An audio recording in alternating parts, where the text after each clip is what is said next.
All right, good evening, everybody. It is Thursday evening, November the 10th, 2022, and everything went well yesterday. So here's hoping that it goes well today in terms of getting the verses on the slides and all that good stuff. So let me say hello to everybody.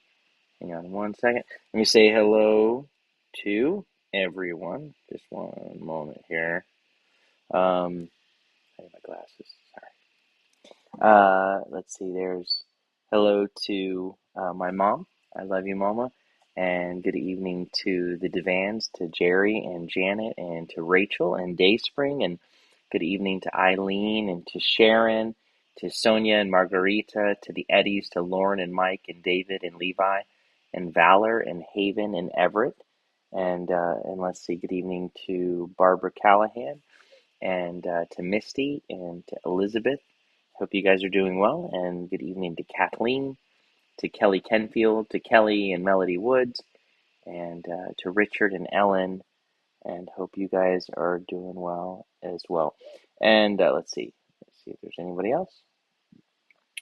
Let me say hello to Ron and Amy as well. And then we're going to get right into this evening's Daily Manna. I just need to get my mouse in the right spot. All right. So the title this evening for our Daily Manna is this. It is waiting and waiting, like waiting and waiting, yet trusting that He hears, that He sees, and that He will act.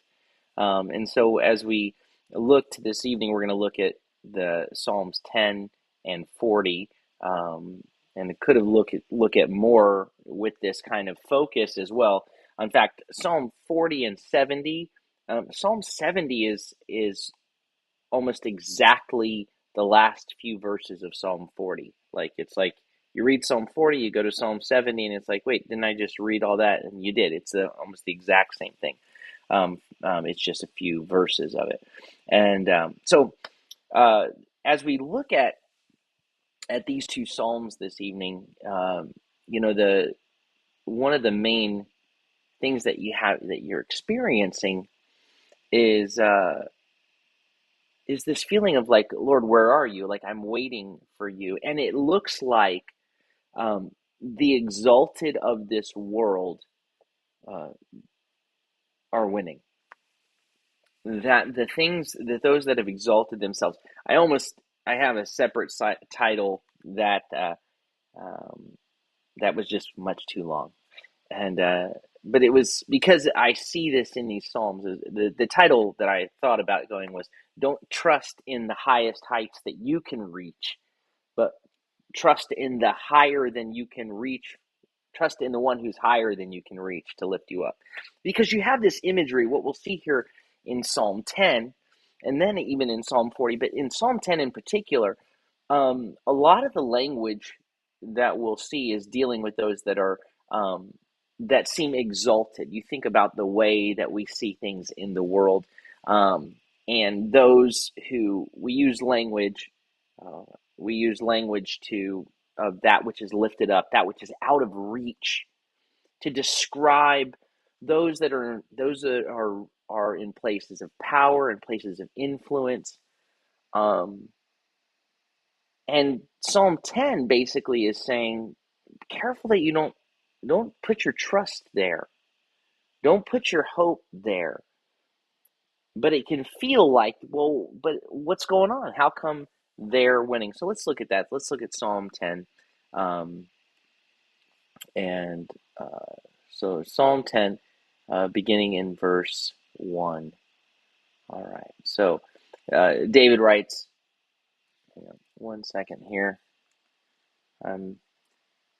Sometimes it can be good for me to, if I can have it on the screen as well, then I can see if there's a problem. Um,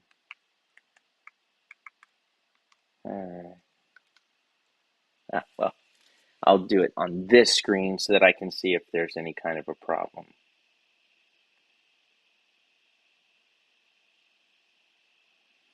Yeah, because one of the things, for some reason, I'm creating this link. Um, I create the link like Antonio told me to do, but then it ends up doing a second link when I get started. Okay, so Psalm 10, verse 1.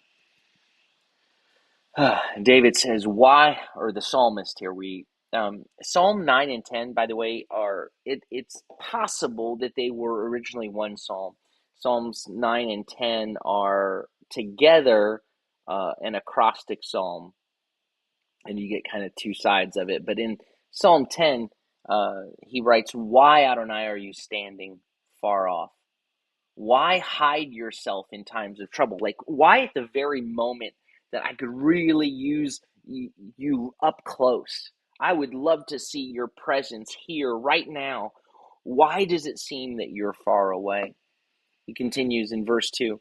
He says, um, he says, in pride, and again, that word for pride is exalted. So we're going to see this language that of exalted lifted up over and over here. He says, in pride, the wicked intensely pursues or hotly hunts the poor. He's the wicked ones are intensely pursuing the afflicted.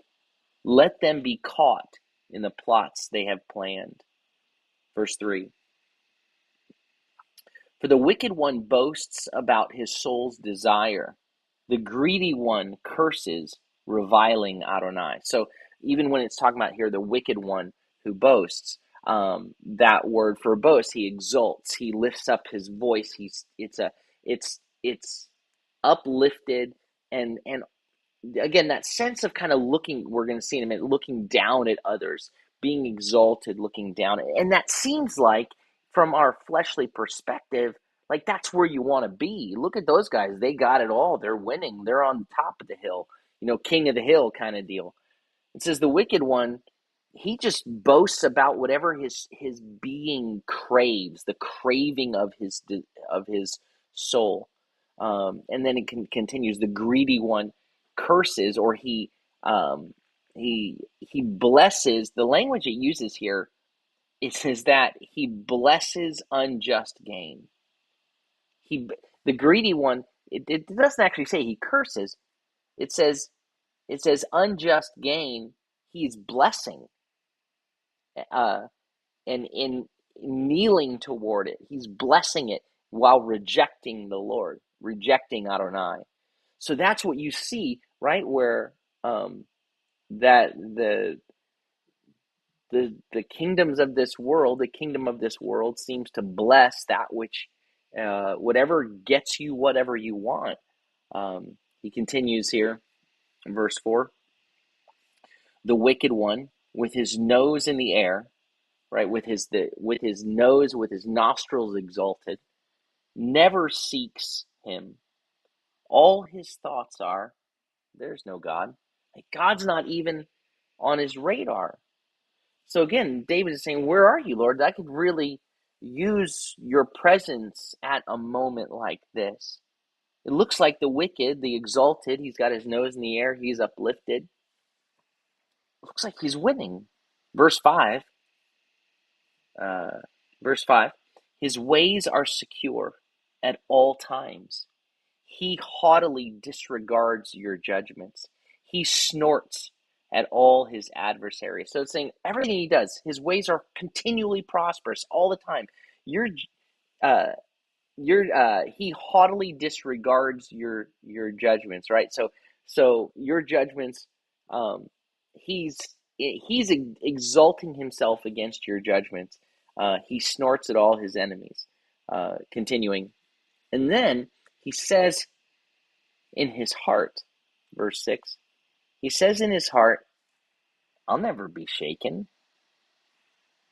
From generation to generation, nothing bad's going to happen. He's so confident. He's so confident that in himself, he's been exalted for so long, it's been generations. And if nothing's going to happen, he lives like there's no God. There's no God. Where? Because he's going, if there were God, look, then he would deal with me, but he's not dealing with me. So he takes the slowness of God's anger to mean either that there is no God, or to suggest that somehow God approves of what he's doing. We see this all the time, right? Where you actually can see it where people in um, places of spiritual leadership, um, who begin to live their lives more and more in disregard of, where it's disregarding actually the word of the Lord, where it's just a show. You go, how do they do that? How do they get up and preach the word, or talk and saying all these things, and then you find out how they were actually living all the time? How do you do that? Well, somewhere along the line, I mean, they're living their life like there's no God, because there's no fear of God. If you believe the things, if I believe, for me, I believe the things that I'm preaching and teaching. I fear the Lord. So to somehow be like, I can do what I want. There's no problem, and I'm gonna to live that sort of separate life, as though it means that somewhere along the line, you go, they actually don't believe there's a God. They don't live like they believe there's a God. Continuing, um, verse 7. His mouth is full of cursing, or the cursing doesn't have to do with swearing here. It has to do with making false promises, false oaths. Um, Lies. His mouth is full of false oaths, or lies, and then lies and oppression. So false oaths, fraudulent things, and oppression. On his tongue are trouble and iniquity. Right. So it says on his tongue are misfortune, and everything's twisted up. So everything coming out of this one who's exalted himself is deception, and their lies, false oaths, um, and oppression, and it's all misfortune and twisting things up. Verse 8. He lies in ambush near villages. In hidden places he slays the innocent. His eyes watch in secret for the helpless. He lurks in a hiding place like a lion in a thicket. He lies in wait to catch the helpless. He catches the unfortunate one, dragging him away in his net. Continuing, verse 10. The victim is crushed, brought down, and falls into his mighty claws. He says in his heart, God is forgotten. He hides his face. He'll never see it. So, I watched recently, I watched this documentary um, that was about these big name, I mean, people we've known of our whole lives, big name in the Christian world, um, and things that were going on behind the scenes. And you look and you think about, I remember when all these televangelists, that were just um, taking advantage of the of the generosity of God's people. And it, like here and building their vast empires. Well, they came crashing down, but at the moment it looked like they weren't. And they were living their lives like saying, well, God has forgotten. They were taking advantage of, you know, poor widows, people living on their social security, and manipulating them, living like God is not paying attention, but God has seen it. So we wait and wait and wait. God, when are you going to intervene? Because look, it looks like these folks are prospering and they're succeeding and they're just raking it in, and it looks like they think God's blessing them. Either they think God is approving. Look at all we have. That means God must be happy with it. They say, or um, or they start to wonder, because if they know their corruption, they start to wonder, is any of this even real? And they begin to live that way. And so here, this person he says in his heart, God has forgotten. He hides his face. He'll never see it. So David cries out, arise, Adonai. O God, lift up your hand.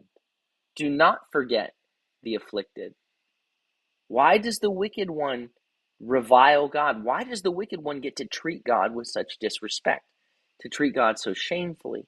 He says in his heart, he believes in his heart that you will never require anything. And the word for require here is midrash. You'll never look into it. You're never going to dig into anything. He doesn't think there's going to be any investigation by God into what he's doing. He thinks he has conned the Lord. Why does he treat God this way? So David's wrestling with, hey, Lord, this would be a really good time for you to show up. Can you make this stop right away? We see in verse 14, it says, you saw it. You saw. He says, for you see trouble. And that word, the you is emphatic. So he says, ki ata, because you yourself, you see, you observe, your eyes are on, you see trouble and grief, right? You see the toil, the distress, and you see the grief to take it in your hand. The victim puts his trust in you, right? He has the language for putting his trust in you here is not the typical word for like confidence or faithfulness. It's saying he has committed himself. He's abandoned himself to you. The victim has completely abandoned himself to you. He's leaning like has fallen fully into your hands. You are the helper of the orphan. Right, again, and it's an emphatic, because I'm remembering who you are. You are the helper of the orphan. So then he says, and this is metaphoric language, verse 15, to break the arm of the wicked, like break his power, break the arm of the wicked evil one. Call him to account for his wickedness until no more is found. Adonai is king forever and ever. Nations will be wiped off his land. You hear, you hear, Adonai, the desire of the meek, right? You hear the desire of the afflicted ones. You hear the desire of the humble. You encourage them, or you establish them, and you incline your ear. I love that imagery. Again, he's saying, he comes to the point where he says, I know that you hear. But despite everything that I see, because I see them exalted, I see them succeeding, I see how they're taking advantage of the afflicted, and the afflicted, the victim here is completely trusting on you to intervene, Lord. But I know that you see it, Lord. I know that you see it, and I know that you hear it. And I know that you're inclining, that you're the one that keeps us firm, and you incline your ear. Verse 18. You vindicate the orphan and the oppressed, right? So you bring justice to the orphan and to the oppressed, so that man who is earthly or who is mortal may terrify no more. And so there's this hope and this trust, this waiting and waiting on the Lord's uh, justice to come through. And again, calling on Him, arise, O Lord. Where I need you to rise up to show yourself.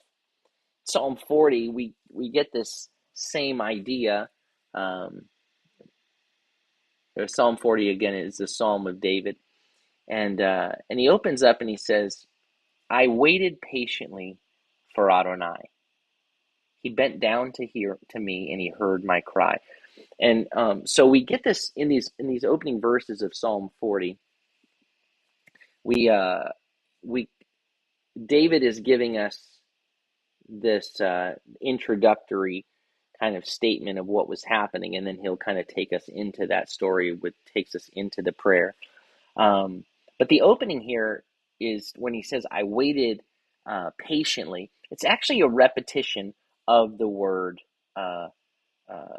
kava. So the word kava, it means to wait to hope with expectation. It already means to wait patiently, to wait with expectation. And here it's repeated twice. So you could say, I waited patiently. I waited patiently, but that doesn't really carry the full sense of there is this I waited and waited. There was a long waiting here for the Lord. There was this patient endurance. This David is recalling a desperate, almost impatient waiting for the Lord. Like I was waiting and waiting for the Lord to deliver me from a very difficult situation. I waited and waited. That's more of the sense of what we read here. I waited and waited for Adonai. He bent down to me and he heard my cry. Verse 3. He brought me up out of the oops. I gotta do this. I don't have Antonio doing it for me. Verse 3. He brought me up out of the slimy pit, out of the mud and mire. And then he set my feet on a rock. He made my steps firm. So what David, he says, I was waiting and waiting and waiting, but he heard me, right? I waited and waited, and we'll see he trusted, and he knew that the Lord saw and the Lord heard, and the Lord heard him, and the Lord came to him. He says, he brought me up out of the slimy pit. So he uses two metaphors here. This first one where he's talking about the slimy pit, the mud and the mire. That slimy pit is this desolate pit, and then the wet clay these are both kind of poetic metaphors that point to the place of the grave, right? A place of where you're close to death. You're being put into the earth. It brings about sort of the image of being buried, of one who was near to death. But then he wasn't buried, he was rescued. So that brings us to the second metaphor that says, I was sinking, and then he lifted me up. I was sinking in wet clay, and he lifted me up to the stability of a rock. So going from the lowest lows to the heights, that he lifted me up, that he exalted, he put me on a rock, and he made my steps firm. Verse 4. He put a new song, or he gave a new song in my mouth, a hymn of praise to our God. Many will see and fear and trust in Adonai. So he was recalling this time when God took him from that place. Sorry, my face keeps, I just realized I got to stop leaning in so close. I keep covering up my mouth. Let me put my glasses on, and I just saw myself doing that. So he says, the Lord, that's what the image of in Psalm 10 was, all these people that are exalted, that are lifted up, that boast, that they're the high ones. And then here David's saying, I was low and the Lord lifted me up, right? I'm trusting in him, and he's the one that lifted me up. He's the one that gave me a new song. And because of that song, I'm going to declare what he has done, so many will see what he has done, right? Because I'm no longer sinking down, but he's lifted me up. Many will fear and trust in Adonai. Verse 5. Blessed is the one who put his confidence, who put his trust in Adonai, who has not turned to the arrogant, who has not turned to the exalted ones, nor to those who fall into falsehood. So again, it's so tempting. It's so tempting in this life when God doesn't seem to be operating on our timeline. When we're saying, how long, O Lord? Or I really need you to show up right now. Or I'm waiting and waiting. And you see the momentary, short-term success of self-centeredness. Hey, look what happens when people look out for themselves. Look how well they do. They don't seem to deal with any consequences. They don't, and so, again, David deals with this in Psalm 73 as well, but he says, blessed is the one who keeps putting his trust, his confidence in Adonai, who has not turned their attention to, who has not turned to or turned their attention to the exalted ones, to the arrogant ones. Maybe I can reach there, right? Or to those who fall into falsehood. Verse 6. Many things you have done, Adonai, my God. Your plans for us are wonderful, or they're miraculous. There is none to be compared to you. If I were to speak and tell of them, they would be too many to count. Now in these verses here, verses 6, 7, and 8, um, and 9, excuse me, these verses are also used in by the writer of Hebrews. The writer of Hebrews quotes this passage in Hebrews chapter 10, Hebrews 10, I believe 5 through 7. And so he quotes this. And so I go into that a little bit more if you go to one of our Hebrews to our Hebrews Manna. It's Hebrews 10, I believe verses 5 through 7. Um, but so this is something David has written, but it is pointing toward Messiah Yeshua. It's pointing toward where God comes down to us when we're in that lowest point. Don't turn aside to falsehood. Don't turn aside to those that are to what you think you can reach, to the arrogant, to the uplifted of this earth. But wait on the Lord. I waited and waited on the Lord, and here's what happened. He's done many things you have done. Pele, wonderful things, right? Wonderful. Like that's miraculous, extraordinary. This is the language that's used in Isaiah 9, 5, and 6. Wonderful counselor, right? And there is none to be compared to you. If I were to speak and tell of them, there'd be too many to count. He continues, verse 7, sacrifice and offering is not what you wanted. Sacrifice and offering you did not desire. That wasn't your will. That wasn't what you wanted. It says, my ears you have opened. My ears you have been excavated. They've been unclogged is the language here. It says you've opened, but it's you've dug them out. They've opened up. Burnt offering and sin offering you did not require. Then I said, here I am. I have come in the scroll of a book. I have come. In the scroll of a book, it is written about me. Verse 9, I delight to do your will, O my God. Yes, your Torah, your instruction is within my being. Right? So you have this imagery of what the Lord ultimately wanted to do. It was never about just outward sacrifice, offering and sacrifice. That's never what you wanted.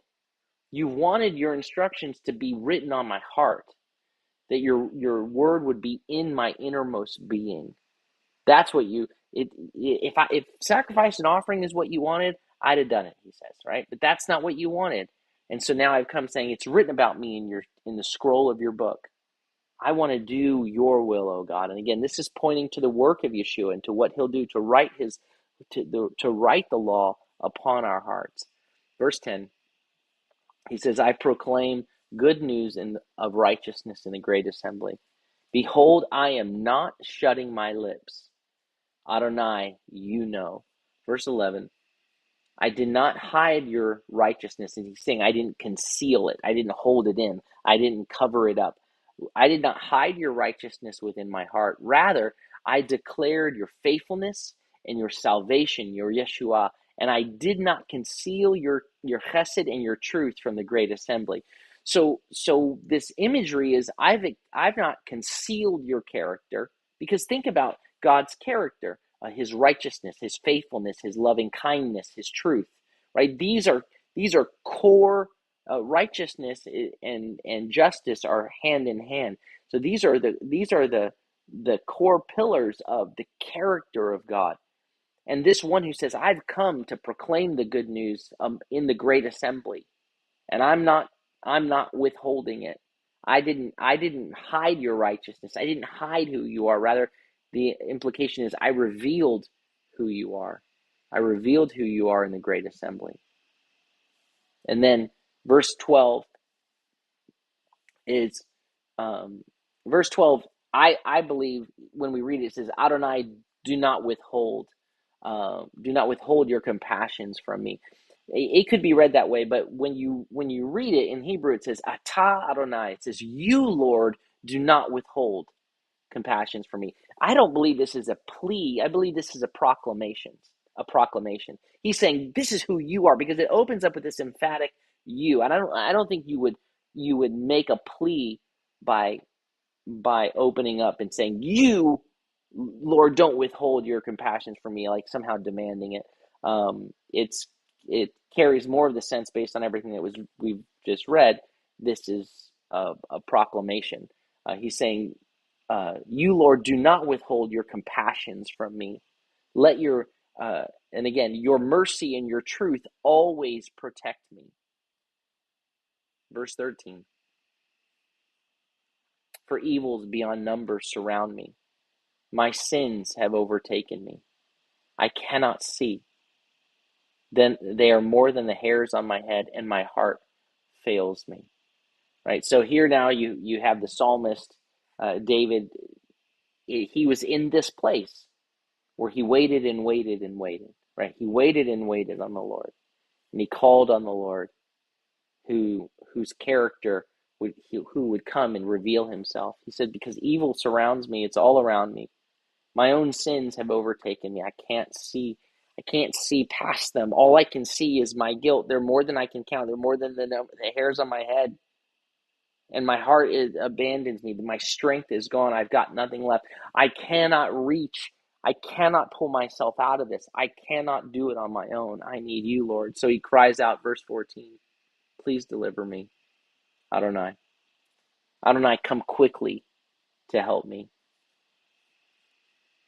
Verse 15, let those who seek my life to sweep it away be put to shame, and let those who wish me evil be turned back in disgrace. Let those who say to me, aha, aha, those who are mocking me, those who are laughing at me, let them be appalled by their own shame. Let all those who seek you, and again, for seeking you, the word here is to, like, it uses the language for when you say please, bavakasha.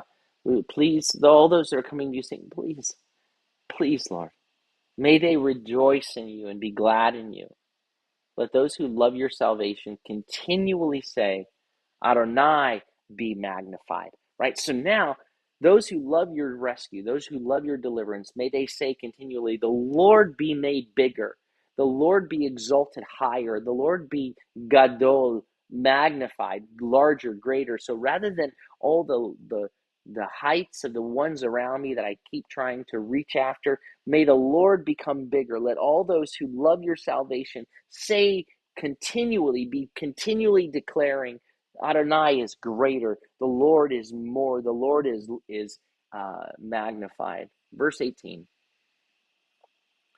And I, he says, but I, or and I, but ani, but I myself, I'm poor and needy. Yet my Lord thinks of me. That's what he says. My Lord is mindful of me. He's thinking about me. You are my help and my deliverer. Oh my God, do not delay. And so uh, we come back to this realization, that we wait and we wait on the Lord, and it's so tempting to look around at what seems like temporary, momentary success. But if we wait on the Lord and continue to trust in Him, to know that He hears, that He sees, and that He will act, He is faithful. And so we worship Him and we say, Lord, I love your salvation. I love your character. I want your character to be reflected in my life. May we continually say, Lord, be bigger in my eyes. Be magnified in my eyes. Be magnified in my heart. Help me to see beyond because I can't see. I can't even see past sometimes my own faults, my own sins, much less those that are around me it's coming in on me. Lord, may you be magnified. You be bigger in my eyes. Amen. All right. Well, let me say hello to anybody that um, I missed on the front end here. All right. Let's see. Hello to Joshua. Good evening to Joshua, and good evening to Kathleen, and Ron and Amy, and to Rachel and Sonia and Margarita. And hello again to my mom and to Eileen and Rachel. And I think looks like that's everyone. And so I hope you guys are doing well. All right. Well, may the Lord bless you and keep you. May the Lord make his face to shine upon you and be gracious unto you. May the Lord lift up his countenance upon you and give you peace. Shalom, shalom. Have a beautiful evening.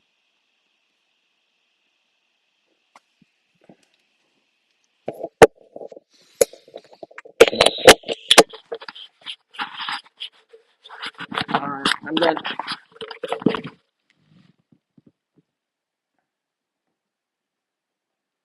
Be magnified, O Lord. You are highly exalted, and there is nothing you can't do. O Lord, my eyes are on